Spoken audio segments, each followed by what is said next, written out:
Hi guys! Magandang gabi. Welcome back po dito sa Gandara sa YouTube channel for Showbiz Update. Andito na naman nga po akong muli nagbabalik. Ang nagmamaganda ninyong katsismosang Kim Pao, wala na pong iba, ang lokaret na si Gandara SRU upang maghatid sa inyo ng latest update and fresh happenings patungkol kina Kim Chiu and Paolo Avellino. And para nga sa gabing ito ang tatalakayin naman natin at pag-uusapan ay mayroon pong kinalaman dito sa pag-alis ni Kimi. At 2 weeks po siya na nasa abroad para sa kanyang training. Ngayon, meron po kasing kumakalat na balita ngayon na pinasundo daw ni Paolo si Kim sa France. Kano kaya ito katotoo? Pero bago po ang lahat ng iyan, sa mga di pa nakaka-subscribe sa ating channel, maaari lamang na pindutin po ninyo ang subscribe button natin at notification bell na nariyan sa baba upang kayo po ay maging updated at ma-notify tuwing may bago tayong chika at balita hinggil sa Kim Pao. Basta mga balita na may kinalaman kina Kim Chiu and Paolo Avellino, sagot na nga po natin yan. Samantala, narito naman po ang ilang mga opinyon na mga Kim Pao fans hinggil sa mga nagdaang balita at ilan pong mga kaganapan kina Kim and Paolo. So bigyan nga po natin ng pansin at pag-usapan ang kanilang comment bilang pasasalamat na rin sa wala pong sawang pagsuporta na ating taga-subaybay sa ating daily updates. So narito nga ang first commenter natin, si Ma'am Maria Otman. Shoutout po madam at magandang gabi. Ayon sa kanyang komento, hello Gandara. Good evening. Good evening sa inyo. Sorry, hindi ako basher ni Paolo. Ang masasabi ko lang, hindi naman siya dapat pumayag agad gawin ang project nila ni Nadine. Dapat pinakiusapan muna sa Viva Management na natapusin muna yung project ni Kim Chiu. Wag niyang gawin yung project nila ni Nadine. Ginawa niya wrong timing. Dapat sana tumulong muna siya mag-promote kay Kim Chiu. Hindi niya naisip na baka magdamdam ang mga supporters nila. Sana inisip niya kung hindi sa mga supporters nila, hindi aangat ang career niya. At hindi siya magiging in demand ngayon. Yun nga po ang problema, Ma'am Maria Otman.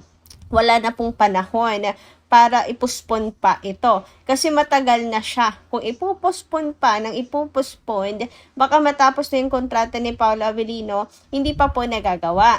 Kaya parang sa dami kasing gagawin nila Kim and Paolo, sunod-sunod, Kim Pao's World Tour, meron pang taping, baka po malimutan at malipasan na naman yung project na yun with Nadine, kaya siguro isiningit na talaga. Hindi pwedeng hindi matuloy. Kaya kung wala pong nagawa si Paolo, naniniwala naman kasi ako naghinawa ni Paolo Avellino ang lahat. Pero wala tayong magagawa kung yun talaga po ang naging desisyon na ng Viva Management, 'di ba? So syempre, bilang actor lang din at po si Paolo Avellino, kontrata, ang gagawin lang po niya is sumunod.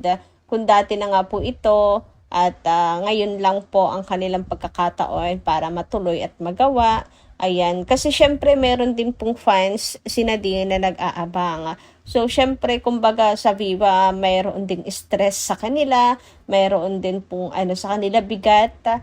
Ayun, kaya unawain na lang talaga natin. Ayan na, nandiyan na So, unawain na lamang po natin. Ang importante, tuloy-tuloy pa rin naman ang Kim Pao.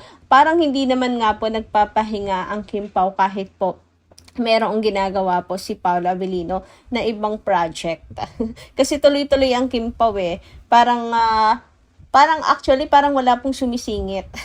Kasi, ngayon, may di-alibay tayong pinag-uusapan. Tapos ng di-alibay, mayroon pong Kim Pao's World Tour. Tapos after Kim Pao's World Tour, another project ng Kim Pao. So parang wala naman tayong dapat na ipagkatampo kay Paolo Avellino. Tanging pangunawa lang talaga ang mahihingi po natin at lalo po nila Kim and Paolo kung tunay po tayong fan. So yun lang. And naiintindihan ko rin naman po na ayun nga, medyo may naramdaman kayong pagdamdam. Pero sana hindi po magtagal at mangibabaw ang pangunawa. Sabi nga po dito, ng isang Kim Pao fan, Kim Pao account. I will always support Kim and Paolo solo wins while waiting and promoting for more Kim Pao magic. Ayan. Napakasarap pakinggan, 'di ba, kapag tayo po ay nagkakaisa lamang. Samantala, dumako naman po tayo ngayon dito sa next commenter natin na si Ma'am Annalyn Hiccup. Sabi niya dito, ako Gandara, kung hindi sila nabuo, hindi ako nanonood ng Filipino movie at teleserye. Ang pinapanood ko Korean, Chinese, Thailand, Malaysia, pero dahil nabuo ang pinakamamahal kong Kim Pao, kaya nanonood ako.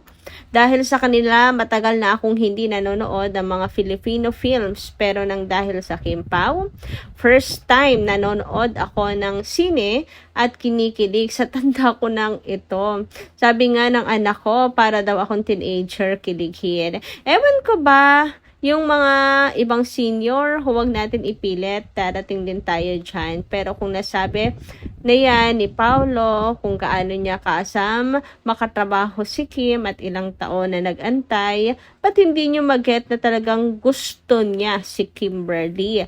Pero kailangan talagang magsakripisyo dahil kailangan niyang tapusin ang kanyang obligasyon, the movie.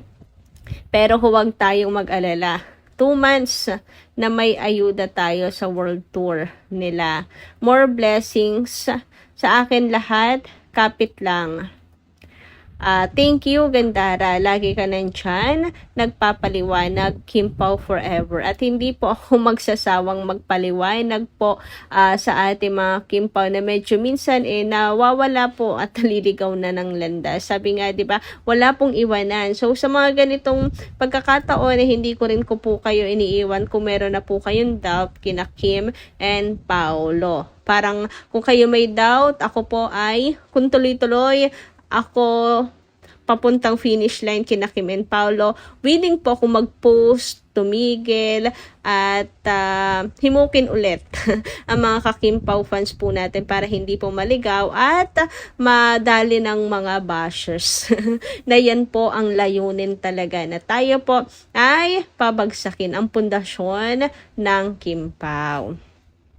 Samantala, narito naman po ang next commenter natin na si Ma'am Norma Dayag. Ayon sa kanyang comment, Gandara, good AM. Don't ever underestimate Kimi.